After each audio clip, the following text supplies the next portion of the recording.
2014 hasn't really been the best for horror movies. Sure, the year is young, but some of these horror movies that I've already seen this year have just been shit. Maybe a big part of that is that they're all possession movies. They're all the same. And I guess I'm just getting sick of that. This movie, Oculus, is directed by Mike Flanagan. It's a WWE Studios produced horror movie. And the plot, I'm going to try to really thoroughly explain what I think this plot is about, because honestly, at the end of the day, I'm not 100% sure what goes on in this movie. I mean, look, you see this brother and sister. The brother has been locked away for 11 years because he killed his father. And when he gets out, his sister immediately gets him and says, we have to resolve what happened 11 years ago. And it all involves this mirror. This mirror apparently has this history of killing people and then covering up, making it look like something else really happened. But really, it's living off of sucking the life out of various things. So this brother and sister, the sister, more importantly, it's her goal to prove this and to stop it. Now, the movie, I thought the premise was interesting. I actually took more of an interest to the premise than maybe I should have, because when the sister revealed everything that she's figured out with this mirror and how it's done all of this stuff to all these people, and it looks like a cover-up, but all of these murders have certain connections, and she's convinced, and she's trying to prove it. She has all these cameras wired up, and she's trying to prove that, look, certain things happen because of this mirror over time. The brother, because he's been locked away and he's been sort of spoon-fed all of this is what probably most likely happened, he now doesn't believe her. She's trying to prove it to him. So I got interested in that because it became a matter of, is she crazy or is everything she's saying true? And we even got some flashbacks of them as children, and I like the two kids that played the younger versions of this brother and sister. I almost like them more than the grown-up actors, mostly because they really sold it. I really bought these kids being afraid in their situation, especially the girl, the little girl, the redhead. I really liked her. She sold having to be the older sister and having to protect her brother. But she also had that fear. You could tell she was scared to death, but she was willing to be strong. So I liked that little girl. You have the mother played by Katie Sackhoff. And the father, when he's with the mirror, he starts to act weird, and then Katie Sackhoff picks up on it. And then both parents basically get possessed or act weird. And you constantly get flashbacks between the brother and sister grown up, trying to do what they're doing with this mirror to record it and figure out if the sister's crazy. And then you get the flashbacks of them as kids, and I guess what they wanted to do was have it be connected to the current events.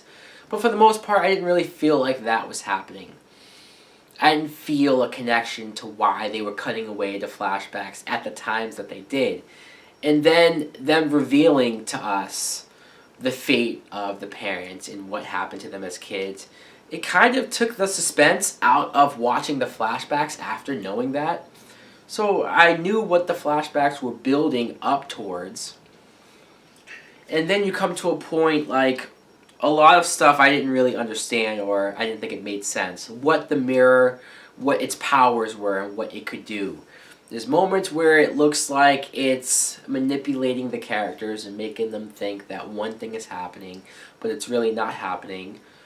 One scene, which is in the trailer, the girl, she's switching out the light bulbs. She has an apple that she's eating, and she puts the light bulb next to the apple. Then it looks like she clearly grabs the apple and bites it, but you see that she actually bit into a light bulb. and she's freaking out because she's bleeding and all this stuff. And then her brother comes into the room, she looks at him, and she has the apple in her hand. And nothing is wrong with her. And I'm like, okay, so the mirror is just made her think that she bit into the light bulb. But why? What was the point of that? What did it accomplish? Like, was it trying to drive her crazy? Or was it trying to kill her? Because if it didn't really do what she thinks it did, it's not hurting her. There was a lot of moments like that I don't really want to get too spoilerish with this review. There was a lot of moments where I didn't understand why certain things were happening. I didn't understand why certain flashbacks were happening, or why they intercut the little kids with the current older actors, and they kept meshing them together, and I think they were just trying to be clever and trying to have it to where, oh, the mirror is making the brother and sister relive their childhood events. Okay, but I didn't feel anything the whole time. I didn't really care. The ending, I was pretty disappointed by, because it was just like, okay, another typical twist ending, downbeat, yada yada. I know I'm not that angry in this review. I don't even know if I should call it a rant, because I'm not angry. I actually enjoyed these actors. Karen Gillan, the redhead, I didn't mind her. She's from Doctor Who, she's going to be in Guardians of the Galaxy.